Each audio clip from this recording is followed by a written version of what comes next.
texto dice: velad y orad para que no entréis en tentación.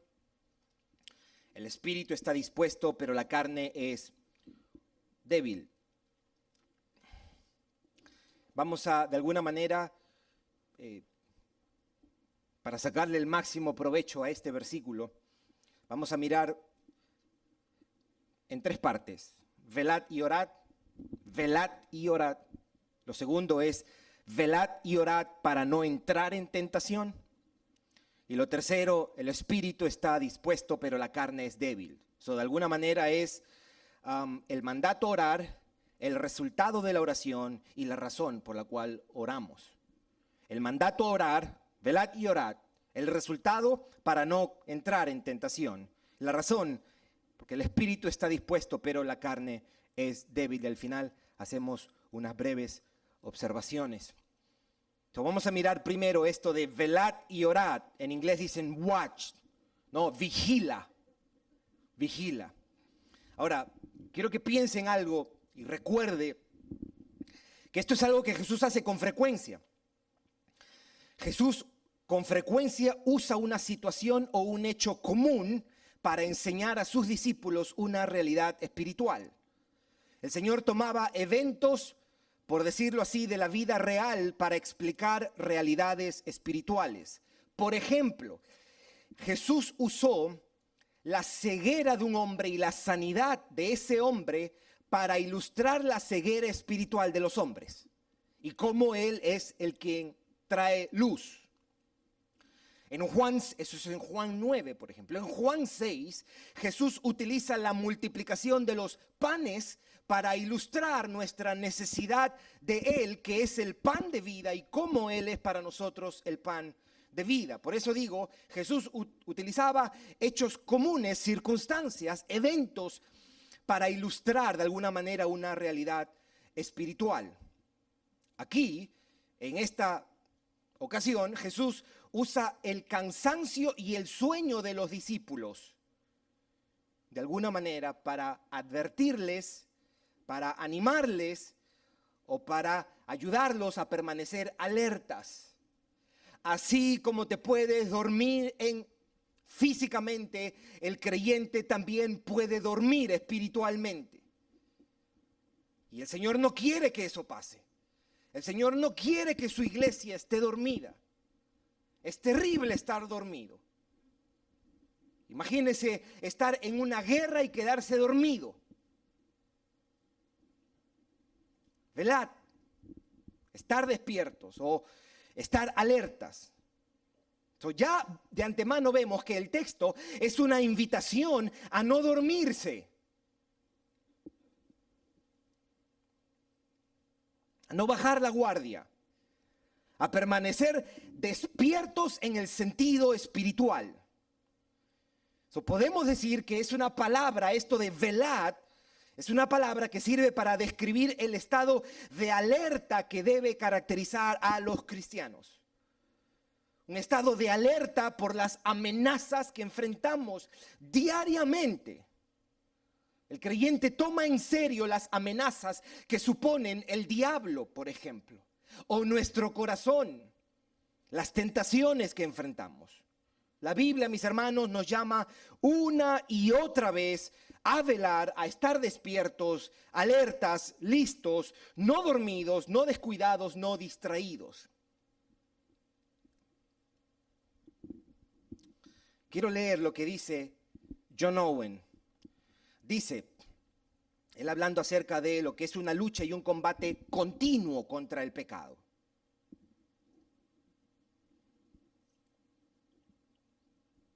Esto es importante, mis hermanos. Esto es importante porque si usted enfoca mal, yo hablaba con mi esposa el otro día y le contaba acerca de un libro, de un tristemente famoso apóstol, donde él habla que los cristianos están endemoniados y por eso hacen las cosas que hacen. Y eso es mentira, eso no es bíblico. Endemoniado está quien no tiene a Cristo, quien no tiene el Espíritu Santo. El cristiano puede estar influido por el diablo, pero no poseído por el diablo. Y muchas veces esto se hace para tratar de explicar por qué fulanito sigue pecando si ella se arrepintió. Porque fulanito tiene que arrepentirse todos los días y orar todos los días y resistir y confesar el pecado todos los días y pedir a hermanos que lo ayuden para no caer otra vez en ese pecado. Es por eso que el cristiano necesita la iglesia. No venir a una iglesia y escuchar un sermón. El cristiano necesita una comunidad, y a tal punto de que los cristianos que están alrededor tuyo te puedan exhortar y animar y decir: mi hermano por ahí no es, o mi hermana por ahí no es. ¿Cuánto pecado se evitaría si los cristianos nos amásemos lo suficiente para exhortarnos los unos a los otros para no pecar? Eso es lo que dice, por ejemplo, Hebreos 3, 12 y 13. En el capítulo, no tenía esto, pero lo que pasa es que lo he compartido tanto estas semanas. El autor de Hebreos dice: hey, hermanos, cuidado si hay en vosotros corazón malo de incredulidad para apartarse del Dios vivo. El autor de Hebreos dice: creyente, tú tienes que cuidarte y que tu corazón no se endurezca, porque te puedes apartar del Dios vivo. Siguiente versículo. Alguien diría: ok, ¿qué hago, autor de Hebreos? ¿Oro? ¿Leo la Biblia? Y él dice: antes, exhortaos los unos a los otros. Quiere decir que una manera de cómo luchamos con el pecado es cuando tenemos gente alrededor de nosotros que nos dice: ¿sabes qué, mi amado hermano? Yo creo que esto no está bien. ¿Sabes que esta actitud no creo que está bien? Yo creo que, oye, ¿por qué le estás hablando a tu esposo así? ¿O por qué has dejado de venir a la iglesia? Y eso es lo que Dios usa para mantenernos en nuestra lucha con el pecado.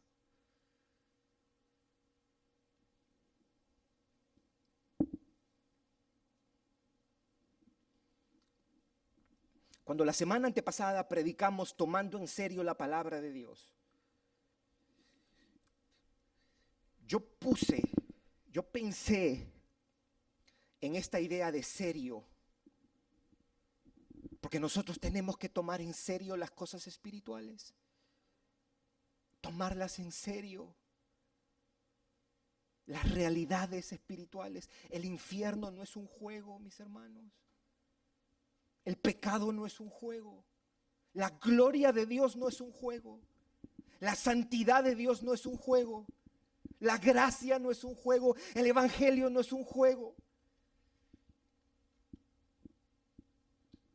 Escuche lo que dice John Owen.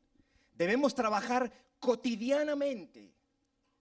Para los que no entienden muy bien el español, la palabra cotidianamente quiere decir diariamente, usando los medios que Dios ha ordenado. ¿Cuáles son los medios? Uno de ellos es la oración.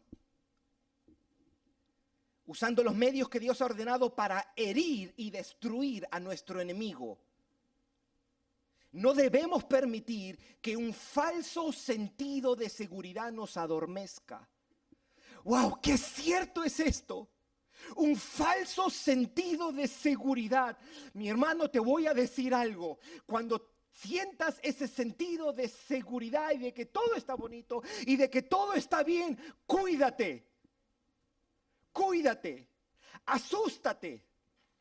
Oh, damos gracias al Señor por esas épocas de bonanza que Él nos da, ¿verdad? Donde parece que todo anda bien, donde en realidad vemos su mano y en un sentido estamos libres de aflicción, y damos gracias al Señor por eso. Pero eso no es la norma del cristiano. Esa no es la norma del cristiano. No debemos permitir que un falso sentido de seguridad nos adormezca, pensando que, puesto que nuestros deseos pecaminosos están quietos, entonces han de estar muertos. Eso es un error. Es un error.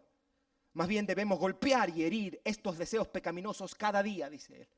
Cada día, mis hermanos. Hace unos años yo escribí un artículo que le puse: las pasiones pecaminosas no son como ventiladores, son como huracanes. Y los cristianos a veces tratamos las pasiones pecaminosas como si fuesen un ventilador. Por eso nos arrastra. La oración es serio, mis hermanos. La oración es algo serio. Y Dios quiera que este texto nos invite a eso. Debemos estar alertas porque estamos en una guerra permanente, una batalla constante. El cristiano debe estar siempre alerta, siempre alerta. Parte de eso es venir a la iglesia. Esto no estaba aquí, pero te debo decir eso. Parte de eso es venir a la iglesia. No descuides venir a la iglesia. Tú ignoras lo que Dios puede hacer en un tiempo de alabanza y adoración y en un tiempo de predicación de su palabra. No descuides venir a la iglesia, mi amado hermano, mi amada hermana. Por eso el llamado a velar es un llamado a dejar el sueño espiritual, a no bajar la guardia. Una exhortación a estar despiertos. No solo mientras yo estoy predicando, sino estar despierto en todo el sentido de la palabra.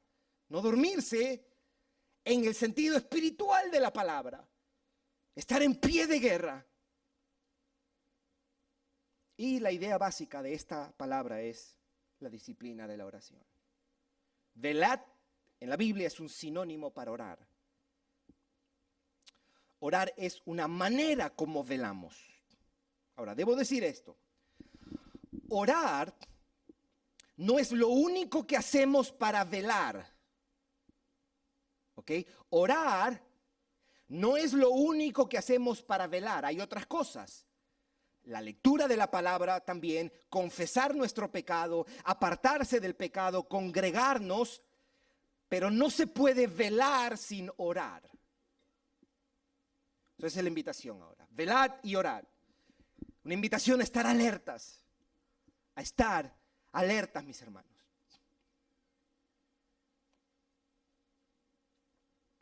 Cuando nosotros teníamos 13, 14 años, nuestros padres nos llevaron a aprender boxeo.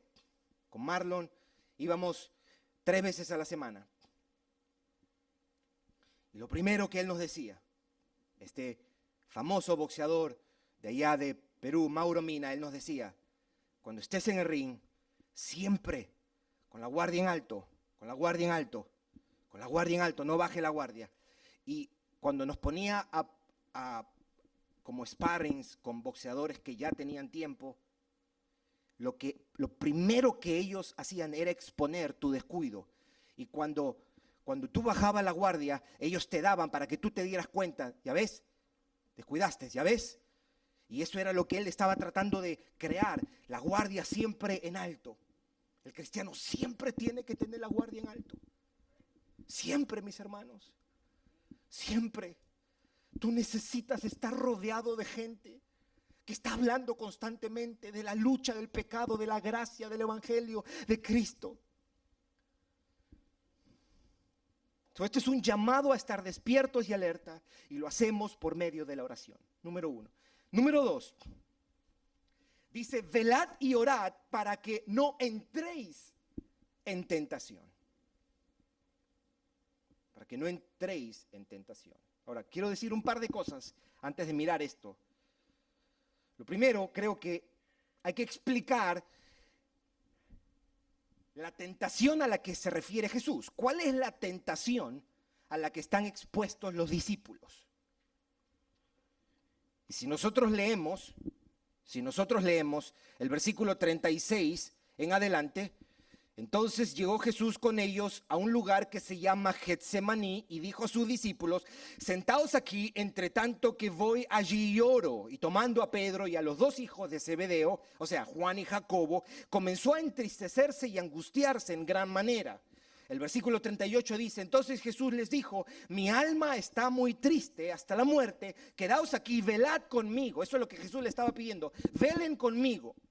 Y en un poco adelante se postró sobre su rostro, orando, diciendo, Padre mío, si es posible, pasa de mí esta copa, pero no sea como yo quiero, sino como tú. Y escuche el versículo 40. Escuche el versículo 40. Vino luego a sus discípulos y los halló durmiendo y dijo a Pedro, así que ¿no habéis podido velar conmigo 1 hora? ¿Cuál es la tentación a la que están expuestos los discípulos? Es la tentación de no acompañar a Jesús. La tentación de dejar a Jesús en su hora más difícil. O como diría un comentarista, William Hendrickson, la tentación de no ser fieles a Cristo. Al fin y al cabo, esa es la raíz de la tentación. Para todo cristiano, toda tentación es una tentación a no ser fieles a Cristo. Somos tentados a no seguir a Cristo, somos tentados a no obedecer a Cristo, somos tentados a no imitar a Cristo, somos tentados a no confiar en Cristo, somos tentados a ser desleales a Cristo. Entonces esa es la tentación. Ahora bien, yo quiero que usted note esto. Está a la luz, está claro ahí. Velad y orad para que no entréis en tentación. Lo que está haciendo Jesús en este pasaje es presentándonos una relación entre ambas cosas, la oración y la tentación a pecar. Hay una conexión entre nuestra capacidad para luchar contra el pecado y nuestra disciplina en la oración. Hay una conexión entre nuestra capacidad para resistir al pecado, luchar contra el pecado, y nuestra constancia, nuestra dedicación y nuestra entrega a la disciplina de la oración. Una estrecha relación entre no rendirme al pecado y la vida de oración. Está establecido, está claro aquí. Nuestra perseverancia en la lucha con el pecado está subordinada a nuestras devociones. Devoción. Necesitamos nuestras devociones diariamente, mis hermanos, diariamente. El pecado no se toma vacaciones. El pecado no se toma vacaciones. El grado de resistencia en la batalla contra el pecado está determinado por la seriedad con que tratamos la oración. En realidad, nuestra oración es nuestra lucha.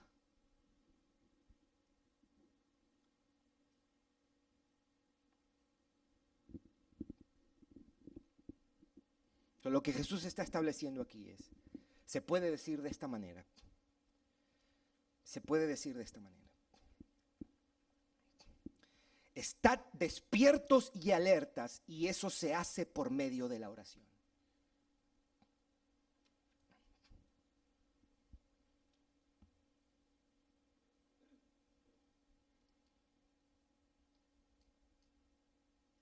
No sé si a usted le ha tocado manejar solo por largas horas y usted se está quedando dormido. Hay dos cosas que usted puede hacer: estacionar el carro y parar y descansar un momento, o continuar manejando y tirándose cachetadas en la cara para permanecer despierto. ¿Le ha pasado a usted?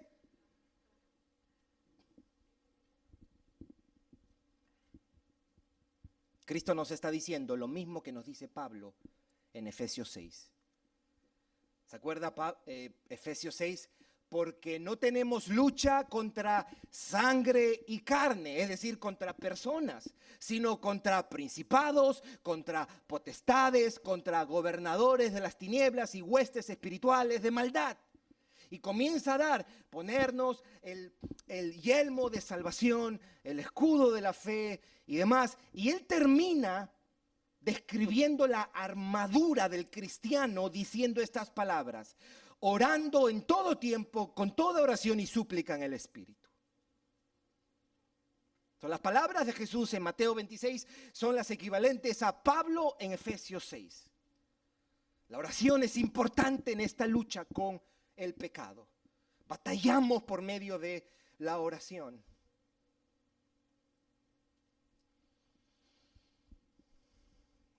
Y 3, El espíritu está dispuesto, dice Jesús, pero la carne es débil.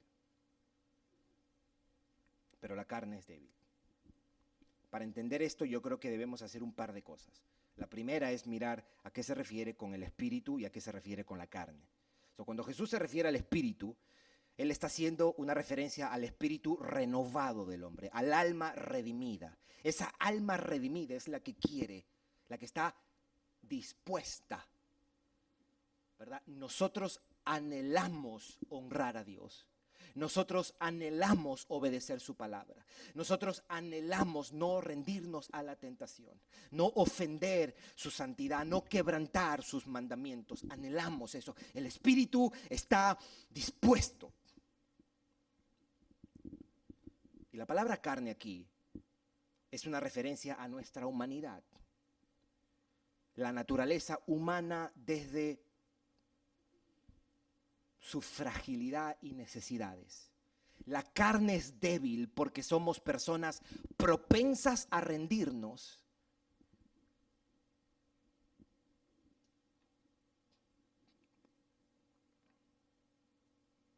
Jesús estaba en una campaña por demostrarnos, hey, ustedes no son tan duros como ustedes creen. Esta predicación que apela tanto a tú tienes potencial, tú tienes poder, tú tienes esto, y la gente en las iglesias se creen que son Iron Man.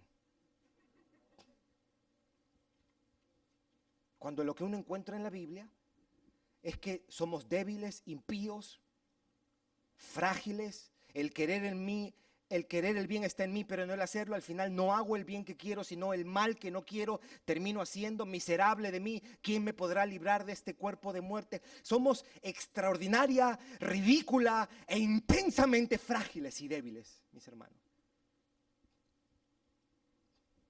¿Qué fuerza de voluntad? No hay tal cosa.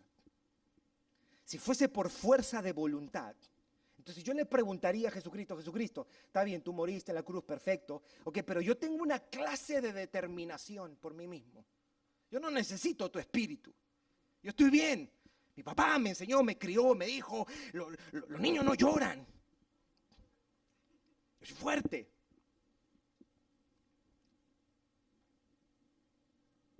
Somos frágiles, vulnerables, susceptibles, débiles. Necesitamos ayuda. La carne es débil porque somos propensos a ser engañados. Somos propensos a ser engañados. Somos propensos a fallar. Somos propensos a desenfocarnos. El desenfoque puede pasar tan rápido. En un momento estamos bien y después algo viene y nos coquetea por aquí, nos coquetea por acá. Y no nos damos cuenta y ya estamos distraídos. Necesitamos que alguien venga atrás y nos dé un golpe por atrás y nos diga, despiértate. O el mismo Dios nos hace que nos empotremos con algo. Y lo hace porque nos ama. Lo hace porque nos ama. Y hay veces eso se llama cáncer.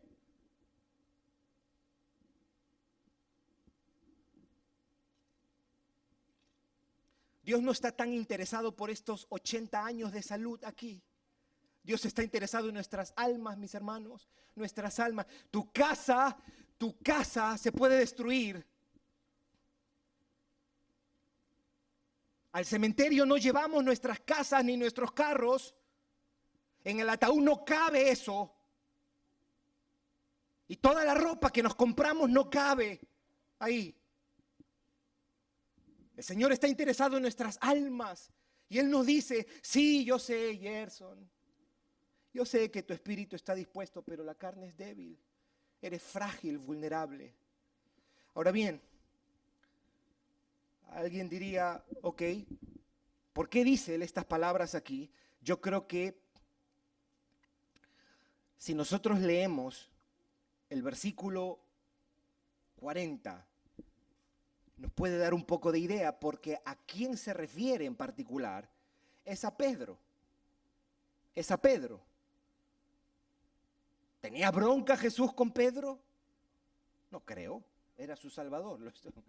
Él estaba salvando a Pedro. El versículo 40 dice, vino a sus discípulos, luego a sus discípulos, y los halló durmiendo. Y dijo a Pedro, y dijo a Pedro, y dijo a Pedro, así que no habéis podido velar conmigo una hora.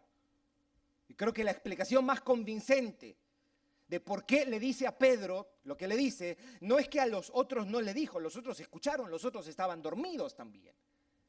Pero la explicación más convincente está en el mismo pasaje. Si usted lee el versículo 33 hasta el 35, escuche a Pedro.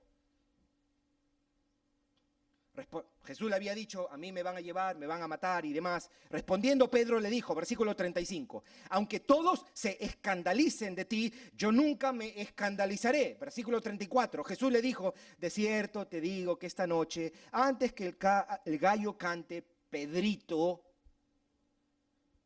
me negarás 3 veces. Versículo 35, el hombre no la agarra todavía. Cabezón Pedro, como nosotros. Sí. Cuando dejamos una semana de orar, estamos siendo como Pedro, porque estamos diciendo, yo puedo solo.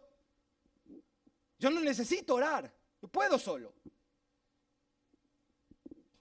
Así, eso es lo que decimos en la oración. Cuando no oramos y pasamos 3 días sin orar, estamos diciendo, ¿sabe qué? Yo sí creo que puedo vivir esta vida solo. Señor, para un ratito, déjame ver un momento. Déjame yo hacer esto. Y Pedro pensaba eso. Note lo que dice Pedro en el versículo 35. Pedro le dijo, ya usted se imagina a Pedro, la cara de Pedro, la arrogancia de Pedro. Aunque me sea necesario morir contigo, no te negaré.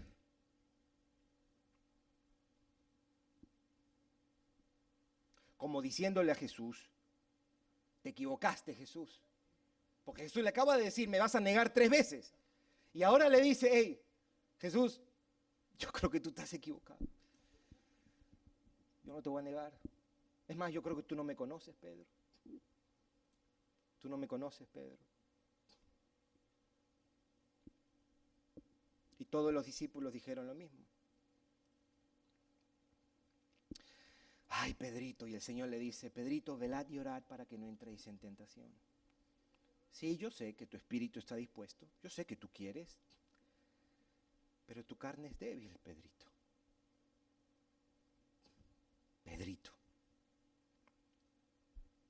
El hecho de que Jesús se dirija a Pedro, estaba yo meditando, es instructivo para nosotros. Es como que el Señor le quiere decir a Pedro, tú estabas engañado. No eres tan fuerte como pensabas hace unas horas. ¿Se acuerda? Cuando ya Jesús está arrestado y le preguntaron, hey, tú hablas como Jesús, ¿ah? Yo no.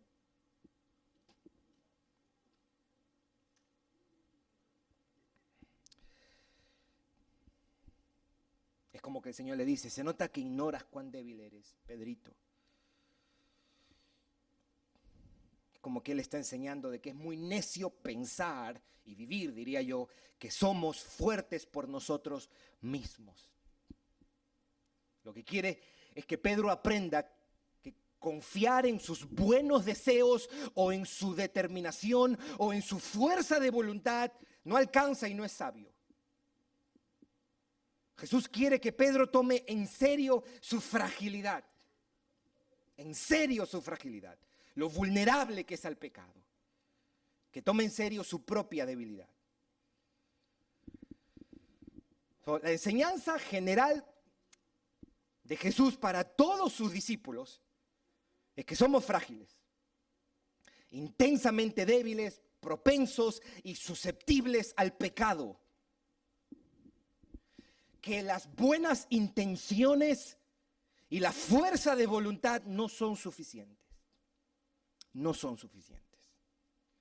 Que los buenos deseos o la buena disposición no son suficientes para hacerle guerra al pecado. No alcanza con solo querer honrar a Dios. No alcanza. Es bueno, es una evidencia que Dios nos ha dado una nueva naturaleza. Solo una nueva naturaleza quiere honrar al Señor y no dejarse arrastrar por la ira, el resentimiento, la lujuria, la codicia, la avaricia, la falta de perdón, el enojo, no alcanza con un deseo por no pecar y con un deseo de glorificar a Dios. Se necesita mucho más, y eso, según Jesús, eso es la oración. La oración. Velad y orad para que no entréis en tentación. El espíritu está dispuesto, pero la carne es débil.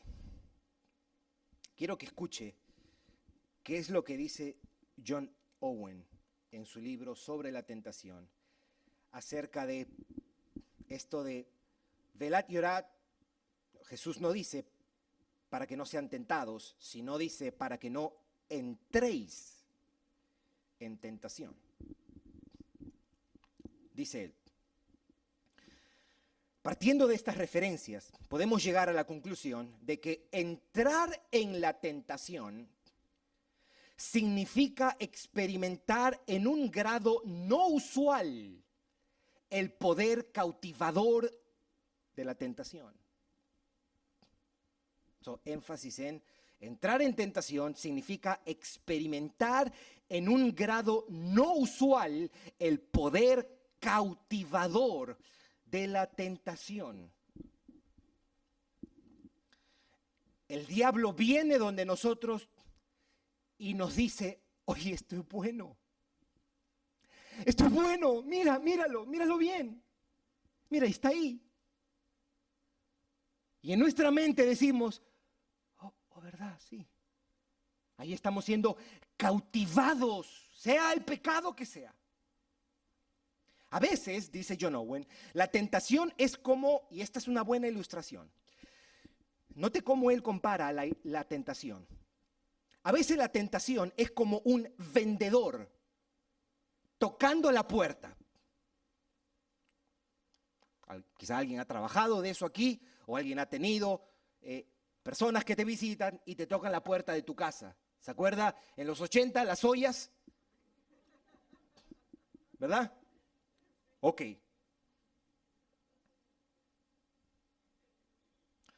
Puede ser ignorado o le podemos decir que se vaya y lo hace. Pero en otras ocasiones, la tentación no puede ser resistida tan fácilmente. Y yo digo amén a eso. Hay tentaciones que es más fácil resistir y hay otras que no. Batallamos con eso. En tales ocasiones, la tentación es como un vendedor que ya ha metido su pie a la entrada de la puerta.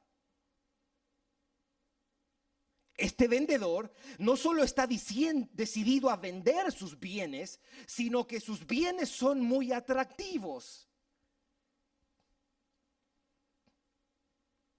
Mientras que la tentación simplemente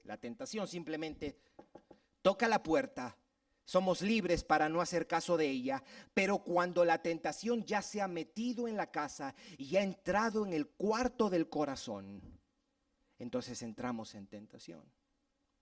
¿Entendió la diferencia? Lo uno es cuando un hombre casado está en su trabajo y hay una dama ahí que es un poquito suelta la dama. Y usted, como hombre creyente o casado o soltero, usted es un hombre piadoso, usted ora y usted no da, como dicen los colombianos, usted no da papaya. Usted es escurridizo y no entra en... A veces tentación, resistir la tentación. Entrar en tentación es, oye, ¿me puedes dar tu teléfono? Oh, sí, claro. Y recibir un texto de esa mujer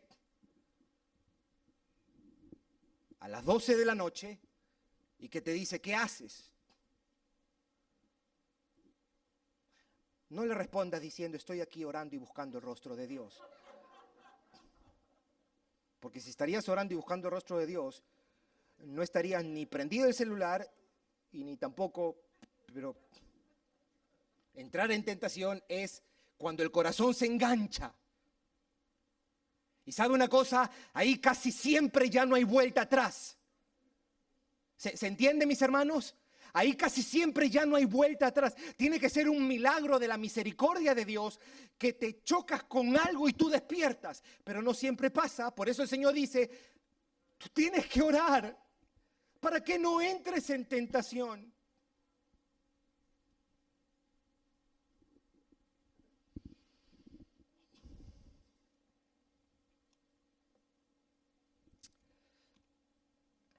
Aplicación para nosotros.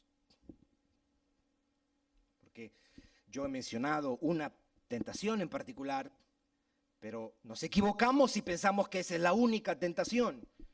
Porque podemos hablar de la tentación de la crítica. ¿Usted alguna vez ha sido tentado a criticar?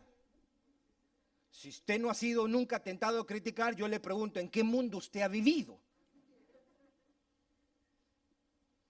Y si hay algo o una sociedad que es experta en criticar y quejarse, somos nosotros, esta sociedad occidental.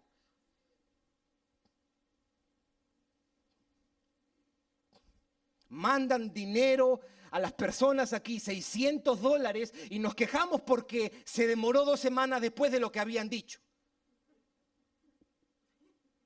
Yo hablaba con Betty ayer y le decía, Betty, ¿tú te imaginas que en el cielo hubiese distinción de los cristianos ricos y los cristianos pobres? No la hay, ¿ok? No creo que la haya, pero digamos que hay esa distinción. De este lado van a estar los cristianos que fueron ricos y de este lado los cristianos que eran pobres. Yo le pregunté a Betty, ¿dónde tú crees que estarías? Y como muchos de nosotros diríamos, oh, yo creo que estaría al lado de los pobres. ¿De verdad? ¿Usted sabe cuánta pobreza hay en África, en Latinoamérica y creyentes en esas latitudes que cuando nos miran a nosotros dicen que se está quejando?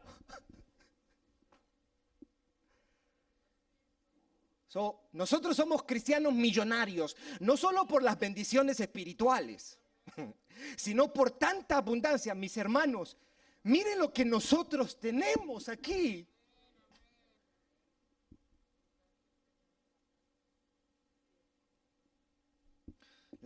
La tentación a la crítica, a la queja, a la murmuración, la tentación a la ira, el enojo. La ira y el enojo ha acabado con matrimonios, mis hermanos. La ira y el enojo ha acabado con amistades. Ha enviado a personas por un acto, solo uno, de ira porque el hombre de adelante no pasó cuando la luz estaba verde y te llenaste de ira y le tocaste la bocina. Y resulta que ese hombre es una persona con problemas mentales y tiene una pistola. ¿En qué mundo nosotros creemos que estamos viviendo? La autocompasión. Ay, sí, la verdad es que son escasos los que pueden librarse de eso. Eso es se siente tan rico la autocompasión. ¿Verdad? Ay, si tú supieras.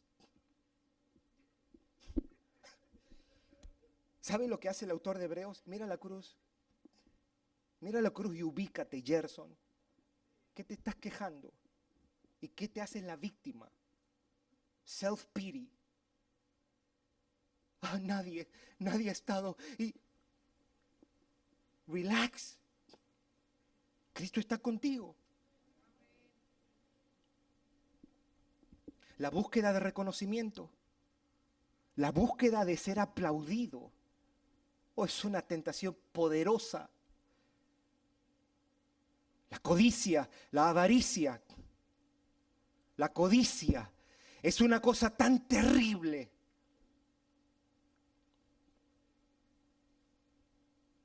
Yo creo que si en el mundo entero quisieran enseñar, déjenme niños, vamos a enseñarles lo que es una sociedad codiciosa, enseñaría en Estados Unidos.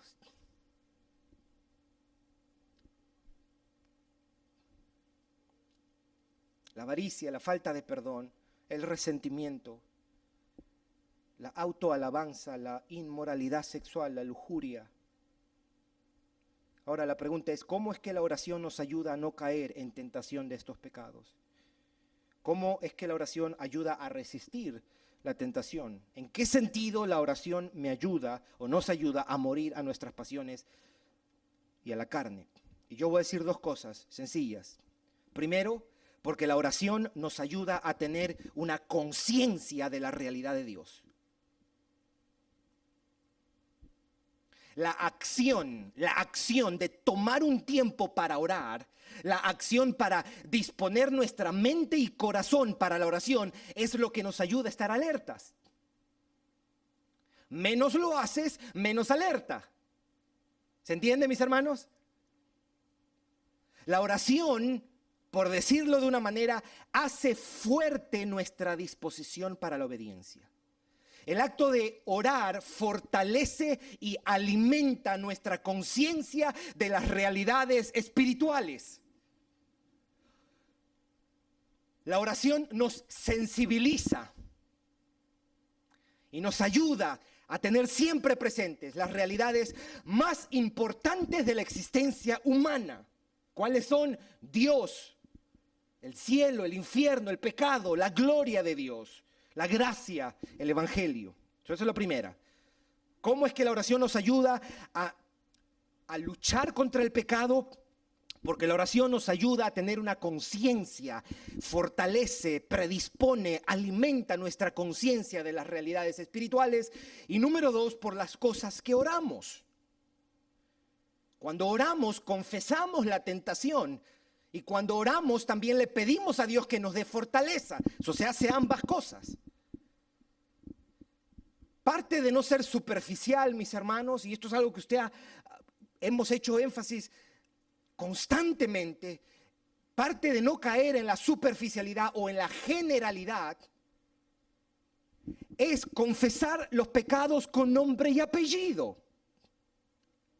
No decir, Señor, perdóname mis pecados, gracias te doy en el nombre de Jesús, chao. No.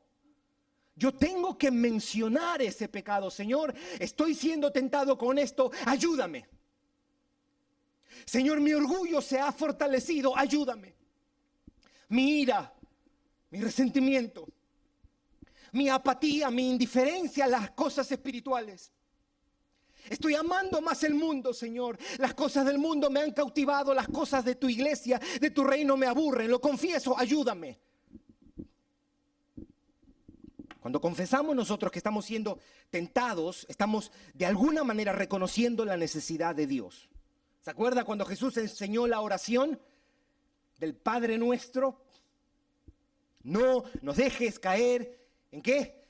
En tentación.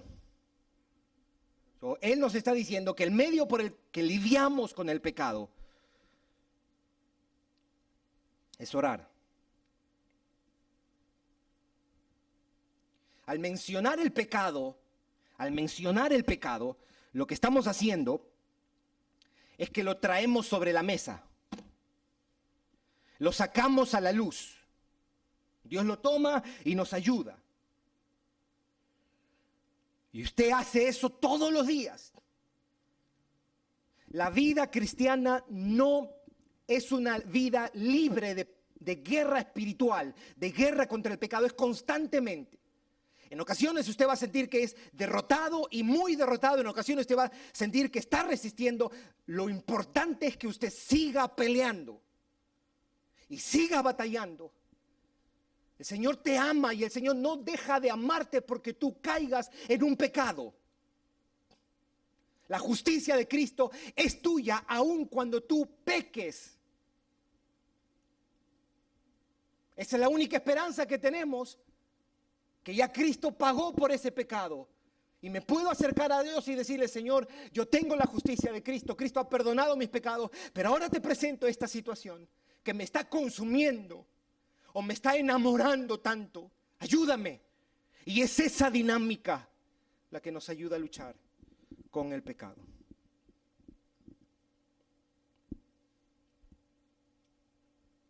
Amén, mis hermanos.